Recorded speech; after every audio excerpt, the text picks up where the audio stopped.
Yeah, so when I was 9, I just started randomly throwing up, and then mum sort of rushed me into hospital. At the time, didn't really know much about it, and then a couple of days of testing, just sort of didn't really know what was going on. And then a couple of weeks later, I realised that I had, colitis, ulcerative colitis. And then at the time, obviously didn't really know much about it. All I knew that it made me crap a lot. And, just sort of wiped me out. And obviously, my parents didn't know much about it. So it was just sort of a bit of a shock, and just sort of like, we didn't know if it was serious or not at the time, which it was. And yeah. Yes. And how old were you when you found out? I was 9, yeah, so I was clueless, mate, to be honest with you. It was just sort of a bit like, oh, I got rushed into hospital, and now suddenly I've got to take all this medication and go and live at hospital for a couple of weeks and stuff like that. And why do you have to take the medication? What does it do? Medication-wise, I have to say it just to the levels out. I couldn't tell you the logistics of it because I ain't got a clue what it does, mate. All I know is it just stops me bleeding. I know it stops me bleeding. It makes me crap less in the day, which is helpful. And then other than that, I don't know the science behind it because I'm not smart with it. Yeah, don't worry, you're not a doctor. I'll let you off. And then obviously when you were 9, you were at school. So how was it like living with it at school? Yeah, so growing up with it, you're always that weird kid that was farting in class and stuff like that, and all the girls and lads would be like, oh, what, you stink and stuff like that, and you sort of stick with it. And growing up, especially at a younger age, you're a bit like, oh, why me type of thing. It was tough. Even to this day, I'm always that kid that farts a lot and stuff like that. And it's a bit like, when no one really understands it, they go, oh, he just farts like it's disgusting. So definitely, as a younger kid, it was a bit difficult. But then obviously growing up, 14 and 15, I was just sort of like, okay, I fart a lot, I crap a lot, I go to the toilet a lot. It's not really much to it. Is there anything that makes you do that more often or less often?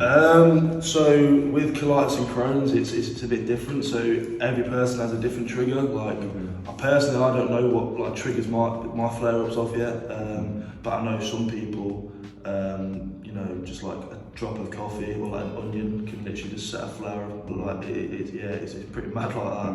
But for me personally, I don't really know what sets me off, so it's just sort of play it by ear, but at least anything can trigger it, stress, heavy workloads and stuff like that, so you just sort of have to look after yourself really.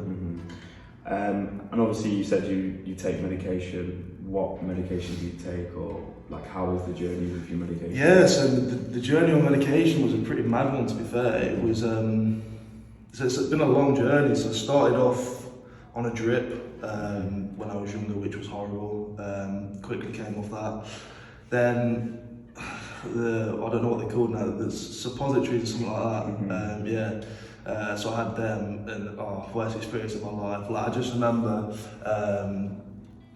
must have been about 11 years old, and I've been switched to these suppositories, and I'm looking at it going, right, I know where this has got to go, and I don't really want it to go there. And I remember calling my mum and going, I don't want to do this. I just remember stood there crying, because I think I'd had a big flirt that week as well. And I just remember crying, and she was like, no, but you got to do it, stuff like that. But then my dad walked in, and I'm bent over in the kitchen, and my mum's got this suppository, and it was horrible, it's just like this big foam, and it just doesn't feel nice. So I didn't really want to stay on them for very long. And then I just sort of had a few different medications, because you got to find out what works best for you. I'm on Pentarza now.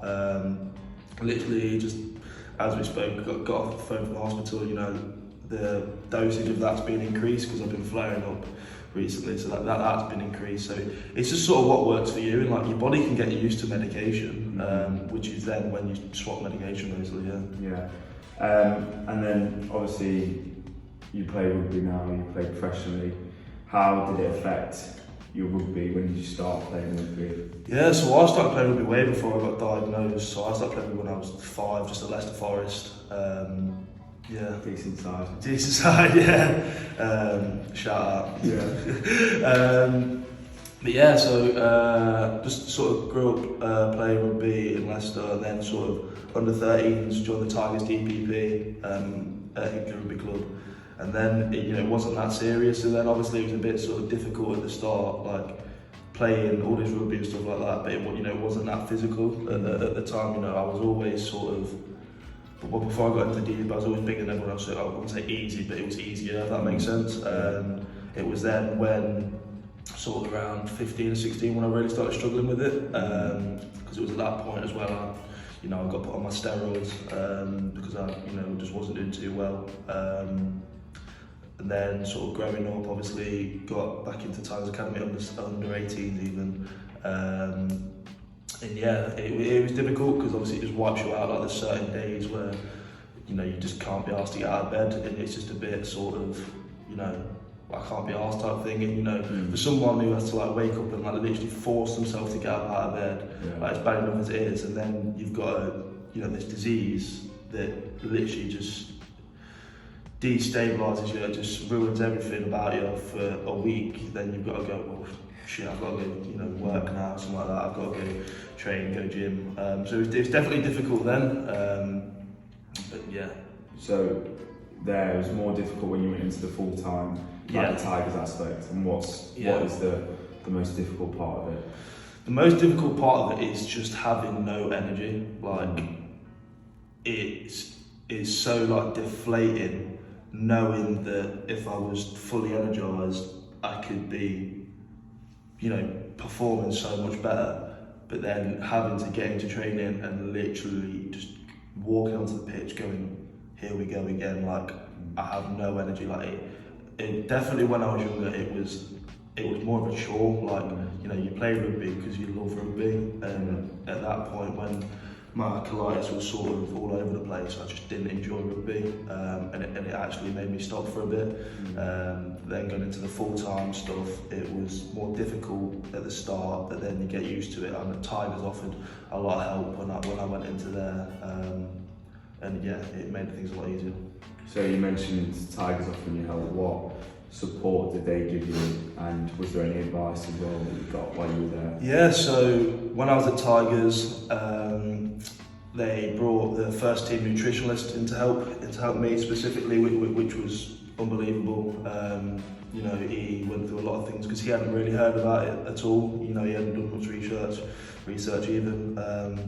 So it was sort of like he was learning as well, and he'd go away, and then the next training session we'd have a chat, and he advised me. We tried different techniques about eating and stuff like that, what to eat. But the big one for me is they put me in contact with Lewis Moody, who had obviously played for the club, played for England. He struggled with colitis as well, and I had no idea. Like watching Lewis Moody play growing up, you wouldn't have known, and that sort of for me was like, oh wow, someone of this magnitude has got what I've got. It was sort of like, right, I can do it. And when they put me in contact with him, I had a few phone calls with him and stuff like that, and he was just talking about his experience with Crohn's and colitis, and it just sort of made me feel like I wasn't alone. It was like, oh look, stop feeling sorry for yourself now. Like he said something to me, he said, it was like, don't let the disease control you, you control the disease. And that sort of stuck with me. And it was like, I'm done letting this disease ruin my day to day. Like, go out and do what you want to do, and just like take care of yourself type thing. And I remember spoke to him the day before Academy League finals, and he was just like, look mate, just go and give it everything you've got. Like, and it was just nice knowing that there was someone in my corner that I could speak to about all this, and it was just sort of like, yeah, it was class. Do you think there's anything that professional rugby club like Leicester Tigers, I know you were at South Sharps for a bit, could do to help you at an earlier stage or support people? I think it's difficult. Obviously, when you go into a club, you have like you do your medicals and you speak to the physios and stuff like that. But Crohn's and colitis is one of those things that it's not many people know about it. Not many people have it. I can't remember the stat. It was one in, I can't remember, like 4,200 people or something, or 42,000 people. I think 1 in 42,000 people have Crohn's and colitis. So it's pretty rare that anyone has it. So no one really knows what it is. So it's difficult, but if a club sort of like can work with an athlete, which Tigers and Sharks did with me, it makes it so much easier. Like, especially coming into FC as well. Like, all of the lads know I've got it. Like, you guys are learning as well. You guys ask me questions and stuff like that as well. And you can almost tell now when I'm feeling pretty crappy. Like Blackheath, like I was really bad at Blackheath in the warms and stuff like that, and obviously you guys clocked onto it. And it's just one of the things that you can't control it. Like, if you feel crap, like, and it just wipes you like that, you're done for. So sort of recognising the signs, like obviously like yourselves did, and Charles has done on many occasions, I think that just helps an athlete, and just having someone to talk to as well. Like, if you're feeling crap, just like having that someone to go talk to, it's just so much easier. Nice. And finally, is there any advice that you'd give to yourself or anyone that's listening that is in your situation at 9 years old, 15 years old?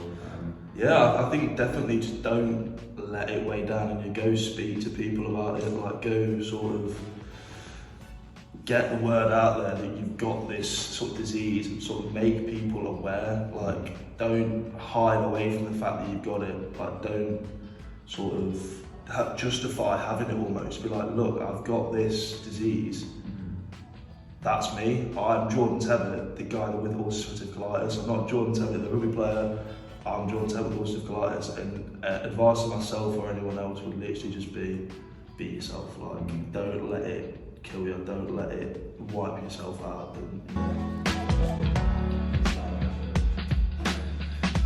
I know what it's like. Yeah, but you don't have to look. If you want to look around, you just carry on. It's just so you know. So.